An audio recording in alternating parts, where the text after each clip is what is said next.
പ്രിയപ്പെട്ടവരെ, ഒരു സർക്കാർ ജോലി എന്ന് പറയുന്നത് നമ്മുടെ ഏവരുടെയും സ്വപ്നമാണ് അല്ലേ? അപ്പോൾ അത്യാവശ്യം ഒന്ന് വർക്ക് ചെയ്താൽ എളുപ്പത്തിൽ നേടാൻ കഴിയുന്ന ഒന്നാണെങ്കിലോ? നോക്കൂ, LP-UP പരീക്ഷകൾ 2027 അടുത്ത LP-UP പരീക്ഷകൾ നമുക്ക് പ്രതീക്ഷിക്കാവുന്നതാണ്. അപ്പോൾ ഒന്ന് എഫേർട്ട് ഇട്ട് പഠിച്ചു കഴിഞ്ഞാൽ ഉറപ്പായി നമുക്ക് നേടാൻ കഴിയുന്ന ഒരു ജോബായിരിക്കും LP അസിസ്റ്റൻറ്റും UP അസിസ്റ്റൻറ്റും. ഈ അവസരത്തിൽ I+ ഒരു ലോങ് ടൈം ബാച്ച് LPക്കും UPക്കും വേണ്ടി നിങ്ങൾക്ക് മുമ്പിലേക്ക് അവതരിപ്പിക്കുകയാണ്. എന്തുകൊണ്ടാണ് I+ LP-UP ഒരു ലോങ് ടൈം ബാച്ച് നിങ്ങളുടെ മുമ്പിലേക്ക് അവതരിപ്പിക്കുന്നതെന്ന് ഈ ഒരു എക്സാമിൻ്റെ പ്രത്യേകത അറിഞ്ഞുകൊണ്ട് തന്നെ നിങ്ങൾ മനസ്സിലാക്കുക. നോക്കൂ, നമ്മുടെ മിഷൻ 2027 LP-UP നടന്നേക്കാമെന്നുള്ളതാണ്. എന്തുകൊണ്ടാണെന്ന് ചോദിച്ചാൽ, ഇപ്പോൾ നിലവിലൊരു ലിസ്റ്റ് ഓൾറെഡി ഉണ്ട്. ആ ലിസ്റ്റിൻ്റെ കാലാവധി 2025 മെയ് 30 അവസാനിക്കും. പുതിയൊരു എക്സാം ഓൾറെഡി നടന്നു കഴിഞ്ഞിട്ടുണ്ട്. അതിൻ്റെ ഇൻ്റർവ്യൂ ഒക്കെ കഴിഞ്ഞ് ലിസ്റ്റെല്ലാം പ്രിപ്പയർ ചെയ്യാനുള്ള തയ്യാറായിരിക്കുകയാണ്. ആ ലിസ്റ്റ് 2025 മെയ് 31 നിലവിൽ വരും. ഒരു ലിസ്റ്റിൻ്റെ LP-UPയുടെ ഒരു ലിസ്റ്റിൻ്റെ കാലാവധി 3 വർഷമാണ്. അപ്പോൾ 2028 മെയ് 30 ആകുമ്പോൾ നിലവിൽ വരാൻ പോകുന്ന പുതിയ ലിസ്റ്റ് എക്സ്പയർ ആകും. ഓക്കെ, ആ ലിസ്റ്റ് എക്സ്പയർ ആയി കഴിഞ്ഞാൽ പുതിയ ലിസ്റ്റ് മെയ് 31 തന്നെ ഇടേണ്ടി വരും. 2028 മെയ് 31 ഇടേണ്ടി വരും. അത് കണക്കുകൂട്ടിയാണ് നമ്മൾ 2027 അവസാനത്തോടു കൂടി ഒരു LP-UPയുടെ എക്സാം ഉണ്ടായേക്കാം എന്നുള്ളൊരു പ്രതീക്ഷ നിങ്ങൾക്ക് മുമ്പിലേക്ക് അവതരിപ്പിക്കുന്നത്. നമുക്ക് എന്താണ് ഈ ജോബിൻ്റെ കീ ഫീച്ചേഴ്സ് ഒന്ന് പരിശോധിക്കാം. ബൾക്ക് വേക്കൻസി സ്റ്റിൽ 2030, 2030 വരെ ബൾക്കായ റിട്ടയർമെൻറ്റ് വേക്കൻസികൾ ഉണ്ടായേക്കാമെന്നാണ് പറയപ്പെടുന്നത്. അപ്പോൾ ബൾക്ക് റിട്ടയർമെൻറ്റ് വേക്കൻസി ഉണ്ടാകുമ്പോൾ അത്രയും പുതിയ ഉദ്യോഗാർത്ഥികളെ ഈ ജോലിയിലേക്ക് തിരഞ്ഞെടുക്കേണ്ടതായിട്ടുണ്ട്. അപ്പോൾ അതുകൊണ്ട് തന്നെ ഇപ്പോൾ ഇനി മുമ്പോട്ടുള്ള വർഷങ്ങളെക്കാളും ഇതുവരെ കഴിഞ്ഞ വർഷങ്ങളെക്കാളും ഇപ്പോൾ ഈ ഒരു ജോബിന് നല്ലൊരു ഗോൾഡൻ ടൈം ആണെന്നുള്ള കാര്യം ഓർത്തു വെച്ചിരിക്കുക. ബേസിക് സാലറി 35,600 രൂപയിലാണ് സ്റ്റാർട്ടിങ് ബേസിക് സാലറി സ്റ്റാർട്ട് ചെയ്യുന്നതെന്നുള്ളത് വളരെ അട്രാക്റ്റീവായ ഒരു സാലറി പാക്കേജ് ആണെന്നുള്ള കാര്യം കൂടി നിങ്ങൾ അറിഞ്ഞിരിക്കുക. വളരെ വാസ്റ്റായ വേക്കൻസികൾ റിപ്പോർട്ട് ചെയ്യുന്ന LD ക്ലർക്ക് പോലുള്ള എക്സാം, LD ക്ലർക്ക് LGS പോലുള്ള എക്സാമുകളുടെ സാലറിയുമായി തട്ടിച്ചു നോക്കുമ്പോൾ പോലും വളരെ നല്ല മികച്ച ഒരു സാലറിയാണ് LP-UP സ്കെയിലുള്ളതെന്നുള്ള കാര്യം നിങ്ങൾ അറിഞ്ഞിരിക്കുക. ഡിസ്ട്രിക്റ്റ് വൈസ് എക്സാം ആയതുകൊണ്ട് തന്നെ നമ്മുടെ കൺവീനിയൻസിനനുസരിച്ചുള്ള ഡിസ്ട്രിക്റ്റ് ചൂസ് ചെയ്യാം. നമ്മുടെ ഇപ്പോൾ റിസർവേഷൻ കാറ്റഗറി ഉള്ളവരാണെങ്കിൽ അതിൻ്റെ കാര്യങ്ങൾ കൃത്യമായി മനസ്സിലാക്കി അനുകൂലമായ ഡിസ്ട്രിക്റ്റുകൾ, നിയർ ബൈ ഡിസ്ട്രിക്റ്റുകളാണെങ്കിൽ പോലും ചൂസ് ചെയ്ത് അപ്ലൈ ചെയ്യാമെന്നുള്ള വളരെ പ്രധാനപ്പെട്ട ഒരു അഡ്വാൻറ്റേജ് കൂടി ഈ എക്സാമിനുണ്ട്. അതുപോലെ കമ്പാരിറ്റീവ്ലി ലോവർ കട്ട് ഓഫ് ആണ്. കട്ട് ഓഫ് ഇതുവരെ ഒരു 50 ആ ഒരു റേഞ്ചിലേക്ക് വന്ന് നിൽക്കുന്ന ഒരു എക്സാമാണ്. LPയുടെ കാര്യം പറഞ്ഞാൽ, UPയുടെ കാര്യം പറഞ്ഞാൽ ഒരു 60, 65, 70 അടുത്ത് വരുന്ന കട്ട് ഓഫാണ്. എന്നിരുന്നാൽ തന്നെയും മറ്റ് പ്രൈം എക്സാമുകളെ കമ്പയർ ചെയ്യുമ്പോൾ LPയുടെയും UPയുടെയും കട്ട് ഓഫ് താരതമ്യേന കുറവാണെന്ന് പറയേണ്ടി വരും.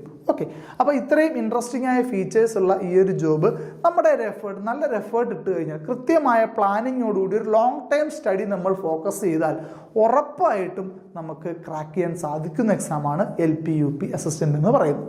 ഓക്കെ, എന്താണ് ഫോക്കസ് ചെയ്യേണ്ടതെന്നുള്ളതാണ് ഇനി നമ്മൾ നോക്കുന്നത്. ഇതിപ്പോൾ നമ്മൾ സംസാരിച്ചുകൊണ്ടിരിക്കുന്നത് 2025 ആണല്ലോ.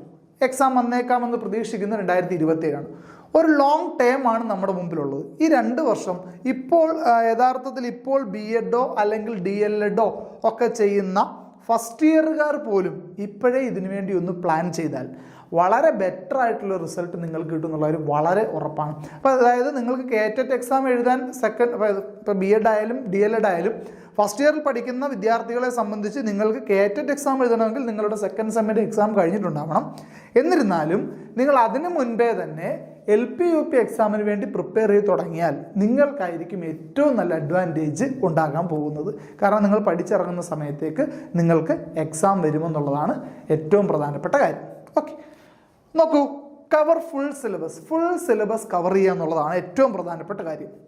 അപ്പോൾ സിലബസ് കൃത്യമായി മനസ്സിലാക്കി ഏതൊക്കെ മേഖലയിൽ നിന്ന് വരാൻ സാധ്യതയുള്ള വെയിറ്റേജ് എങ്ങനെയാണെന്ന് മനസ്സിലാക്കിയുള്ളൊരു പഠനം ചിട്ടപ്പെടുത്തുക എന്നുള്ളതാണ് ഏറ്റവും പ്രൈമറി ആയിട്ടുള്ള സ്റ്റെപ്പ് എന്ന് പറയുന്നത്.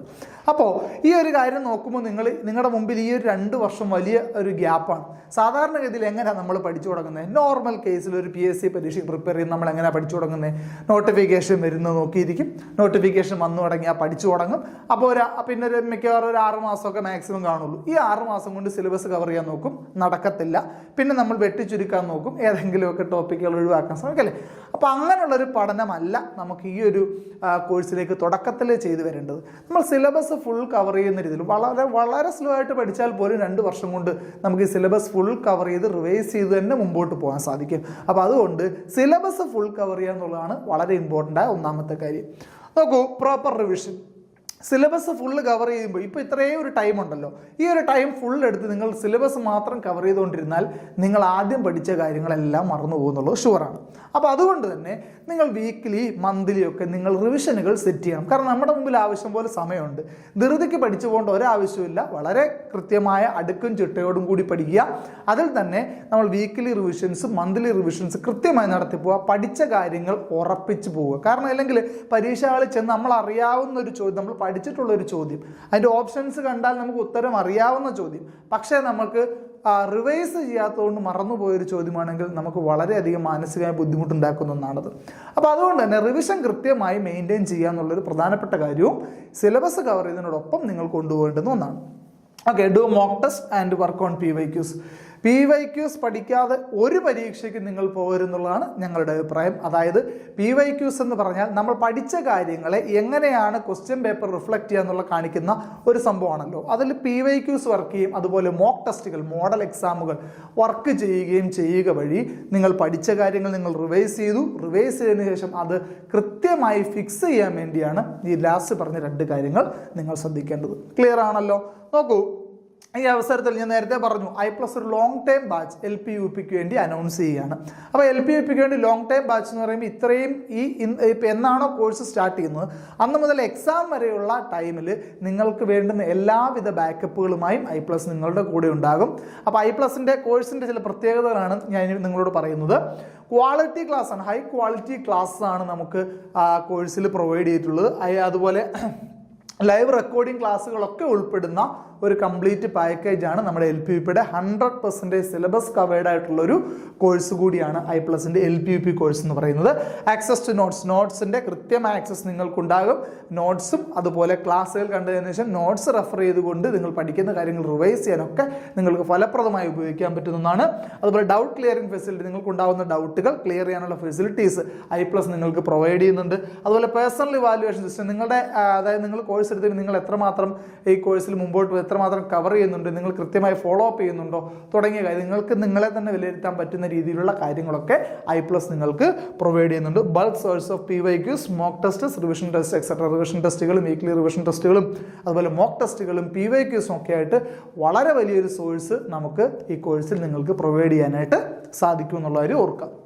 ഓക്കെ, നമ്മുടെ കോഴ്സിൻ്റെ ഫീസൊക്കെ വളരെ അഫോർഡബിൾ ഫീസായിരിക്കും. അതുപോലെ LP-UPയെ സംബന്ധിച്ച് പറയുകയാണെങ്കിൽ LP-UP സംബന്ധിച്ച് നിങ്ങൾക്ക് മുമ്പോട്ട് പോകുമ്പോൾ നിങ്ങൾ ഷോർട്ട് ലിസ്റ്റിൽ ഉൾപ്പെട്ട് നിങ്ങൾ നിങ്ങൾക്ക് ഇൻ്റർവ്യൂവിന് നിങ്ങൾക്ക് കോൾ ലെറ്റർ വന്നാൽ I+ നിങ്ങൾക്ക് ഉറപ്പായും ഇൻ്റർവ്യൂവിന് ഫ്രീ ട്രെയിനിങ് നിങ്ങൾക്ക് പ്രൊവൈഡ് ചെയ്യുമെന്നുള്ള കാര്യം ഓർത്തിരിക്കുക. വളരെ പ്രധാനപ്പെട്ട ഒരു ഫീച്ചർ കൂടിയാണ് ഞങ്ങളുടേത്. Okay, then top ranking scientific officer, HST NVT physics and chemistry, dairy farm inspector, legal metrology inspector, junior inspector, assistant engineer PSC exam തുടങ്ങിയ പരീക്ഷകളൊക്കെ ടോപ്പ് റാങ്കുകൾ. ഇപ്പോൾ അടുത്തിടെ തന്നെ പ്രഖ്യാപിച്ച സയന്റിഫിക് ഓഫീസറിൽ മെയിൻ ലിസ്റ്റിലുള്ള 9 പേരിൽ 6 പേരും I+ൻ്റെ സ്റ്റുഡൻസ് ആണെന്നുള്ള കാര്യം വളരെയധികം നിങ്ങൾ മനസ്സിലാക്കുക. അപ്പോൾ I+ൻ്റെ കോഴ്സുകളുടെ ആ ഒരു ഗ്രാവിറ്റി എന്താണ്, അതിൻ്റെ ക്വാളിറ്റി എന്താണെന്നുള്ള കാര്യം നിങ്ങൾ മനസ്സിലാക്കുക. അപ്പോൾ ഈ ലോങ് ടൈം കോഴ്സിൽ നിങ്ങൾ ജോയിൻ ചെയ്യുക. ഇന്നു മുതൽ തന്നെ പഠനം ചിട്ടപ്പെടുത്തുക. അപ്പോൾ ഈ പഠനം ചിട്ടപ്പെടുത്തുക വഴി നമുക്കൊരു ഗോളുണ്ട്. അത് 2 വർഷം അപ്പുറത്താണെങ്കിൽ പോലും കൃത്യമായ ഒരു പ്ലാനിങ്ങോടുകൂടി പഠിച്ചാൽ നമുക്ക് ഉറപ്പായും നേടിയെടുക്കാൻ സാധിക്കുന്ന ഒന്നാണെന്നുള്ള കാര്യം ഓർത്തു വെച്ചിരിക്കുക. അപ്പോൾ നമ്മുടെ കോഴ്സിനെ പറ്റി ഡീറ്റെയിൽ ആയിട്ട് അറിയാനും അതുപോലെ ജോയിൻ ചെയ്യാനും ഒക്കെ ആയിട്ട് ഈ വീഡിയോയുടെ ഡിസ്ക്രിപ്ഷനിൽ നമ്മളൊരു ഗൂഗിൾ ഫോം വെച്ചിട്ടുണ്ടാവും. ആ ഗൂഗിൾ ഫോം ഫില്ല് ചെയ്യുകയും അതുപോലെ കോൺടാക്ട് നമ്പർ ഉണ്ട്, കോൺടാക്ട് നമ്പറിൽ നേരിട്ട് കോൺടാക്ട് ചെയ്യും ഒക്കെ വഴി നിങ്ങൾക്ക് I+മായി കോൺടാക്റ്റിൽ എത്താവുന്നതാണ്. അപ്പോൾ എല്ലാവർക്കും വിജയാശംസകൾ നേരുന്നു. നല്ലൊരു പ്ലാനിങ്ങോടുകൂടി ഈ ഒരു തീരുമാനം എടുക്കുക. Okay, thank you.